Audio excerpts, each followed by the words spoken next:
Now, this time of year has most of us reaching for an extra blanket, but last night some hardy souls took to the streets around the country to raise awareness of homelessness. The annual St Vinny's CEO Sleepout saw high-profile business leaders and politicians sleeping out on the streets, all in the name of a very good charity. Communications Minister Malcolm Turnbull was one of those who braved the cold. He joins us now from Canberra. Mr Turnbull, good morning to you. How was your night?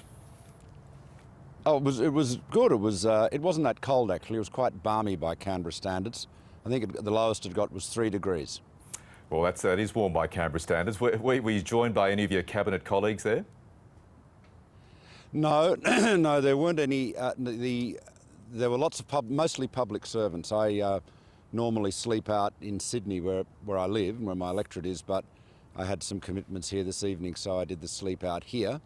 And I just noticed that my colleague and friend Christopher Pine could have slept the night here in Canberra at 3 degrees, but escaped to balmy Sydney. So we missed him here. What a wimp. Well, I couldn't possibly comment on that. Turning to the serious nature of this, how important is the St Vinny's Sleep Out in raising awareness and putting the spotlight on the very serious problem that is homelessness? Well, it's very important. It's a very important issue nationally. It's a very important issue in my electorate. I mean, Vinny's Matthew Talbot is in my electorate in Woolloomooloo, I should say, and Darlinghurst and Woolloomooloo have a lot of services helping homeless people. Wayside Chapel, being another great example. Look, this is a phenomenal fundraising exercise. It's very low cost for St Vincent's, and you get all of the elements of competition. They'll raise $6 million plus on this event. It's awesome. It's very important to raise awareness. I mean, frankly, those of us that were sleeping out, but this is not anything like the experience of the thousands of Australians who do sleep out rough. For a start, we're only doing it for one night, and everyone's got a nice sleeping bag to sleep in, and they're warm. But above all, we're safe. I was talking this morning, I should say, to the Commandant of the Defence Force Academy, and we were just remarking on that here we were sleeping out, yes, just for one night, but completely safe.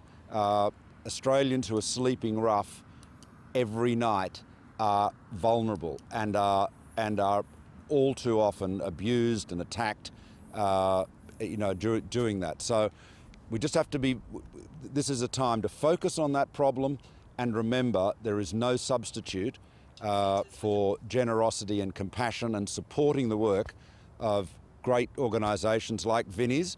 You can still contribute. ceosleepout.org.au. ceosleepout.org.au. Go online and make a donation now, please. Now, while I've got you to a couple of other issues in the news this morning, you would have heard President Barack Obama just hours ago announce that he was sending 300 military advisors to Iraq to help bolster the local security forces there. Do you believe, Malcolm Turnbull, this is the start of a much wider Western military intervention in that country? Look, I think the President's made it very clear that he does not plan to have American troops returning in combat roles in Iraq. I think his analysis of the situation sounds very compelling to me, that essentially this is a political problem and it has to be resolved politically within Iraq. And obviously there is a need to provide military assistance to the forces supporting law and order and supporting the stability of the Iraqi state. But the problems there between the Sunni and the Shia are ones that ultimately can only be resolved by them. And there are limits to what foreign intervention, foreign military engagement can achieve in that type of region. And staying in that region, Arab countries are very concerned about the change in terminology used to describe East Jerusalem. You mentioned your electorate earlier, but as a lot of people would know, there are a lot of Jewish constituents in your seat of Wentworth. How do you see East Jerusalem, Malcolm Turnbull? Is it occupied or disputed? Oh, look, I don't want to, as the Communications Minister, jump into this debate about this issue about terminology. Can I just say this, Michael? Jerusalem is a holy city, a sacred city to three faiths, Judaism, Christianity and Islam. It is and has been for all of its history a disputed city, and that's been one of its tragedies, frankly. Seeking a peaceful resolution of the disputes in and around Jerusalem is one of the great unrealised goals that I think everybody has. So our policy, our position has not changed. We support a two-state solution as between the Palestinians and the state of Israel. And so this, I do not want to downplay the importance of language, but I do want to emphasise that Australia's policy in support of a two-state solution is absolutely where it always has been. So there has been no change of policy, and Julie Bishop made that very clear to the ambassadors from Islamic countries who called on her yesterday. And speaking of the importance of language, therefore, was the Attorney-General George Brandis effectively freelancing when he went on the record saying that description of East Jerusalem as occupied was neither appropriate or useful? Well, look, really, again, I don't want to run a commentary on what the Attorney-General said. He said he preferred and said the government preferred to use the term disputed rather than occupied, but really the policy remains the same, and there has been no change in policy. That is the critically important matter, and that's what we're seeking to reassure everybody about following the Attorney's remarks in the Senate. Just very quickly, I know you have to hit the road, Malcolm Turnbull. The budget is still very much front and centre in the political debate. There are reports this morning your government will try to target individual Palmer United Party senators in the Senate to get the more controversial measures through. As somebody who famously knows Clive Palmer pretty well and a sometime dining companion with him, how confident are you of the budget getting through the Senate, given the change of the Senate numbers in July?